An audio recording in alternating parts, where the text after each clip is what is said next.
This is the Women's Retail Collective podcast, where I, your host, Anne Mezzenga, pull together retail's most influential women to talk about their careers, how they made it to senior level leadership, and how they're leading their organizations through the rapidly evolving retail industry. This podcast is made possible through the support of our sponsor, Parcel Pending. Don't just improve your customer experience, make it special with Buy Online, Pickup in Locker by Parcel Pending. Purpose-built to meet retailers' unique needs, this smart delivery solution seamlessly integrates with existing order management systems and apps to make BOPUS faster, safer, and more flexible for shoppers. To learn more, visit parcelpending.com. I'm so excited today because I have with me on the podcast Sucharita Kodali, VP and Principal Analyst at Forrester. Sucharita, welcome back. You were here for a Fast Five. Now I get to bring you back and we get to talk about you, which I'm so excited about. How are you doing? Oh, thanks so much for having me, Anna. I mean, I don't know, if anyone else will be super excited, but I'm happy to be here. It's always fun to talk to you. Well, Sucharita, we got to hear a little bit about your background on the Fast Five, but for people who might just be listening to this podcast for the first time, I'd love to learn a little bit about you. Where did you grow up? How did you kind of get into this career that you're in today?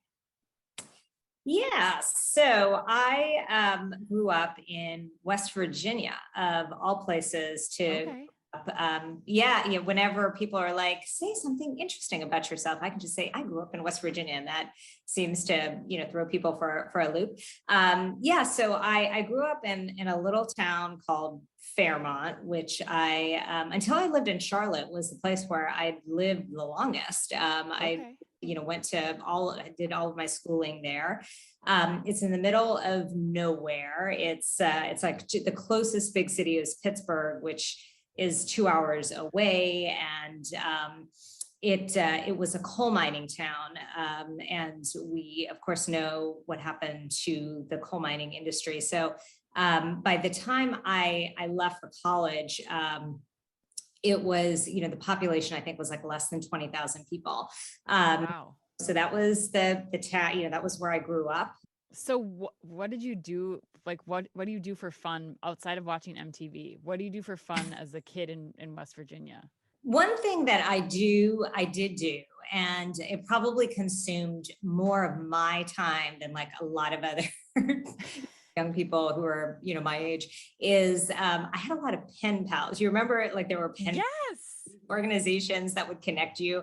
And I had pen pals I would have as many as possible. My mom was like, who are these strange people? It was like before catfishing, but she was paranoid that, are these really young children in other parts of the world who are writing you? But I had these pen pals that I would write these long letters to, and I'd always write them back. Like I had pen pals in Jamaica and France, and not that it's that exotic, but it was exotic to me living in West Virginia. Yeah, I always liked meeting people, and I always liked learning about people. What were you studying in college after high school? Like, what was your dream? I went through a lot of different, kind of phases of what I wanted to do professionally. And I was obsessed with Saturday Night Live when I was in high school. Really? And And interestingly, I ended up going to Harvard for college, and Harvard has this organization called the Lampoon, which is actually a feeder to a lot of, just Hollywood writing jobs. And I think there were a few SNL writers that came out of, that were like Lampoon alums. So I never ultimately, kind of went to Lampoon, but those were my ambitions, kind of going in, is to go be a writer somewhere. So that was a little bit of a, kind of a not retail at all. I thought I wanted to be in the entertainment industry and in media. And, kind of actually my first job out of college was at Disney. And it was sort of like my sideways door into entertainment, because I didn't have a creative job. It was a business job. It was part of their strategic planning group. But I thought I'm close enough. I'm, kind of in the building with the CEO, and I'll find my way to create. You'll find your way. Took like classes at UCLA, and kind of would try to have these meetings with people who were at talent agencies and development companies in LA to see if I could get a job elsewhere. And then I think that I just realized that I think what was a little bit disillusioning to me in LA is there was so much talent, and there were so many amazing writers and actors and people who, kind of were really, really good at what they did, who would never get a shot. And that was, whereas in business, it just seemed like it was a lot easier to get a job, Right. So, and to get paid well, for a job. So a lot of that just, kind of those ambitions and, kind of the dreams, sort of went away at that point. I'd gotten as close as like, I got a job offer with this director named Judd Apatow to be like his like personal assistant or something. I don't know if you Yeah, it was totally wild. Like, and for anybody who's listening to this who doesn't know who he is, I mean, he's a pretty famous comedic director. Yeah. He's like, he directed a bunch and a writer too. And he's done a bunch of like the Jim Carrey and Ben Stiller works. So he was, and he still is, I think, really pretty, prominent in LA.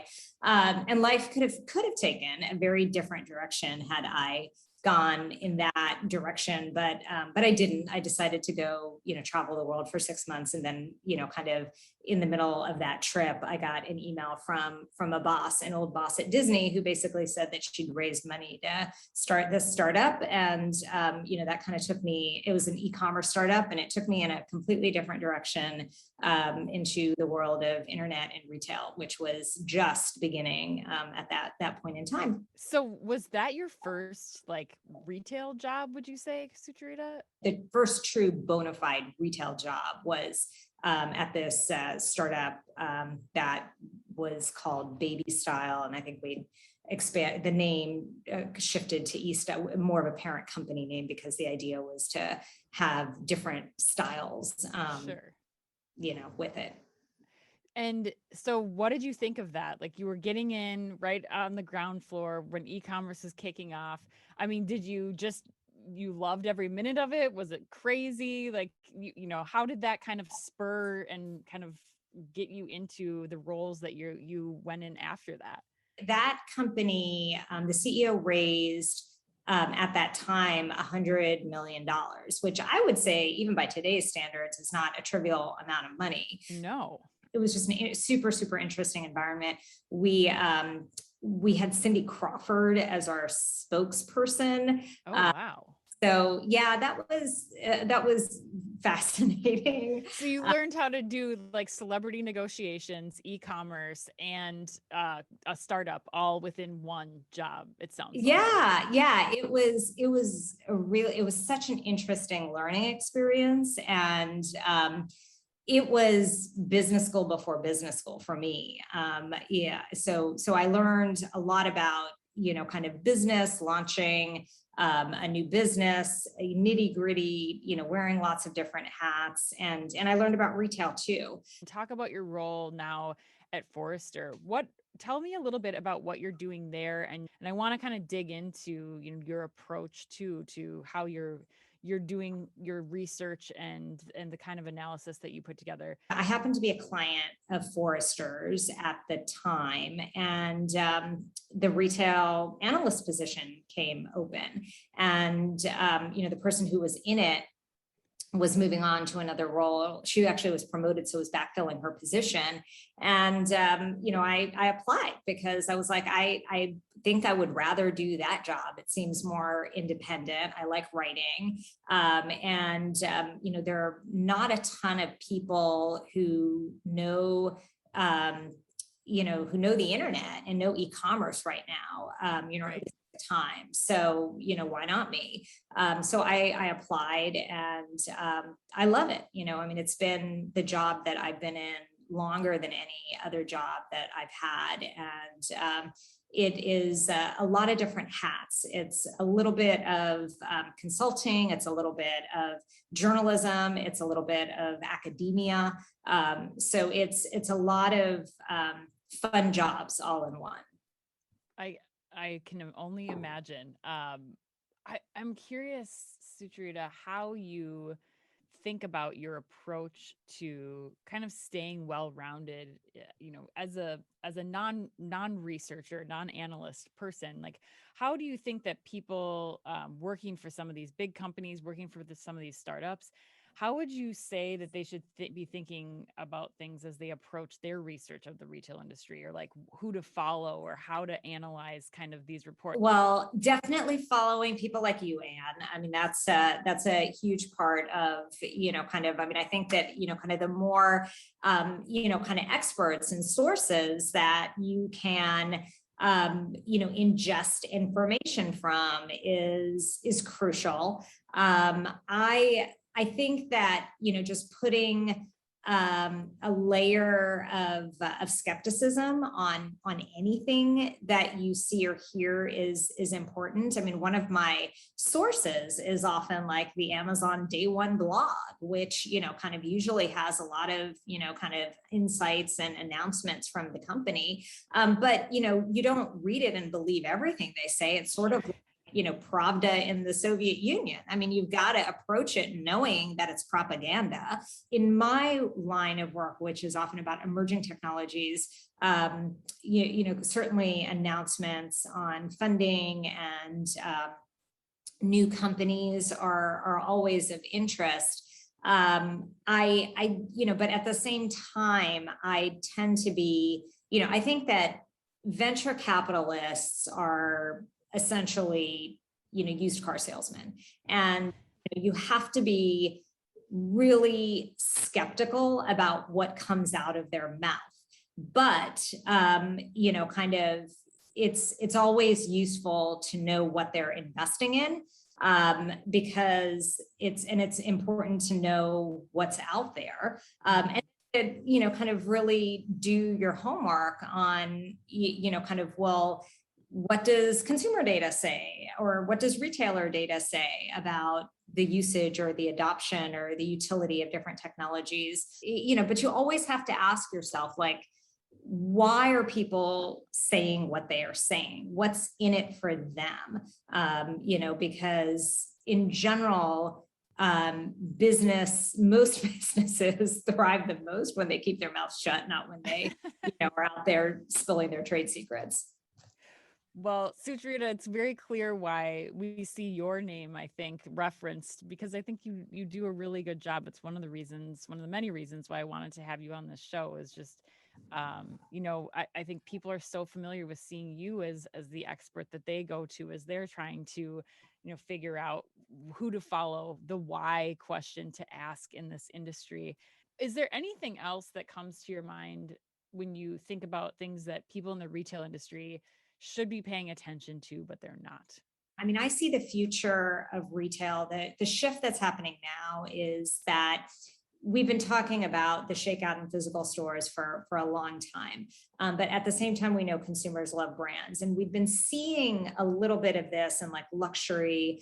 And it is only going to become more pronounced, which is essentially more brand manufacturers just becoming the retailers of the future. Companies like Apple, I think, are like the poster child of that movement.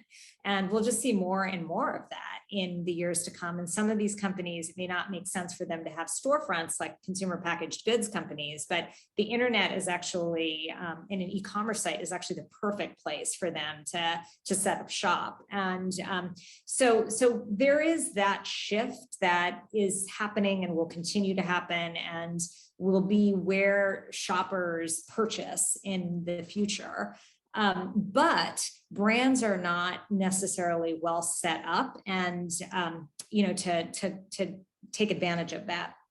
And that's sort of their blind spot, is that Many of them have had crazy distribution strategies that made a lot of sense in 1980, but not make sense in the age of the internet in 2021, or kind of 2030. And what they need to do is that they need to act like kind of media companies paranoid about digital distribution, and start putting legislation in place that kind of puts parameters around distributors, and kind of creates penalties for counterfeit production, and kind of they need to think very, very carefully about their own gray market distribution, because it may have been okay in 1980 or 1990, but it is really, really bad in the age of the internet to have gray market distribution, because search costs are zero and your gray market goods are sitting right next to, kind of legitimate, authorized merchandise that was, merchandise that was produced 3 years ago, and maybe has similar packaging, is sold right next to the merchandise that was produced yesterday. And that's not right. That's not cool. That's not what you intend as a brand. And all of that needs to be cleaned up. And brands are not there yet. They don't even think that this is a problem. Every brand I talk to, their heads are in the sand with that. But that is what will destroy their brands if they don't, and will give oxygen to startups that will displace them if they don't start thinking about it now. They have the ability, really. They're in a position of strength if they were to recognize it. But I don't know that a lot of them do, because they're still sort of fixated on this. And they see the trees, not the forest. And, they just see, kind of a handful of accounts in front of them and, kind of market share. They're not looking at the bigger picture. Sucharita, we've covered so much today. You've given us so much insight into, your career journey. I wonder, outside of the like retail industry advice that we just talked about, what advice would you have for somebody who's, maybe early on or, in the middle of their retail career right now, as you kind of look back on your experience? What I would do like for instance, I should have gone to Google or Amazon coming out of business school. That probably would have been a wiser decision, and I would have been wealthier. But instead, I went to Toys R Us, which went bankrupt, which I thought, initially, it's a great opportunity to learn. And it was a great place to learn. And I learned a lot there. But if I had to do it again, I would go to a company that was, operating from a position of strength. And I would, have gone to a place where, it was more in growth mode, versus one that was in decline. I think that in retrospect, I should have listened to my favorite quote from Warren Buffett, which I actually didn't hear until, long after I left Toys R Us, which is you can put, if you put a great management team in charge of a company with a reputation for bad economics, it's usually the reputation of the company that survives. And, and I think that that's the reason that I would go with a growth company, is that, you can't it's really, really hard to fix a company that is downtrending, because it may not be downtrending for any reasons that any individual person or group of people can fix. Well, I love that advice. I've not heard that before, but I think that's incredibly important as, people are reconsidering, next steps in their career with the coming out of the pandemic. It's not always that big title or something. It's really about, where can you grow? Where can you learn? And to your point, who has the most growth potential, and what company is there that you can both grow and learn from, it sounds like. If you could write one person a thank you note for the impact that they had on your life, your career, who would you write that thank you note to, and what would you say to them? It would probably be, probably an early manager from Disney, who actually was one of the first people to take me under her wing and, kind of, show me, how to be a good manager and how to, kind of what was, and she really led a lot by example. And, because I think that not every, you don't get taught how to be a great manager, and not everybody has a natural inclination for it. So you learn often from observation and, kind of what other people do right. And, I think that was probably, kind of the first person who, kind of was a little bit more, kind of took an interest in teaching me, and kind of gave me a lot of lessons that I was able to, take into consideration.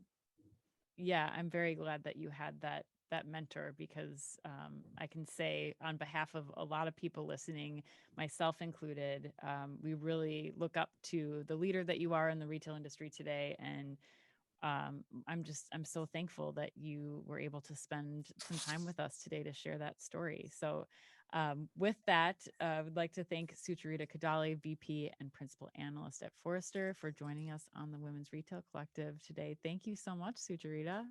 Thanks so much, Anne. Thanks for having me. If you could hold your own concert with 3 bands, dead or alive, who are you choosing? If I could hold my own concert with 3 bands. Yes.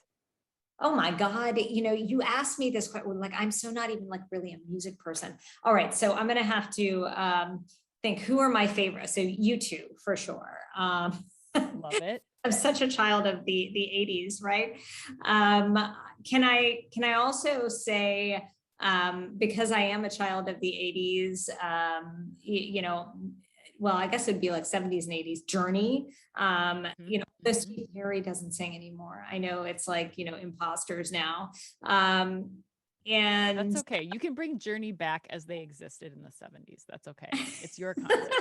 As they existed. Yeah. And, Queen. Oh, yes. I love Queen. That's amazing. Perfect. That's a great concert. I would definitely attend with you.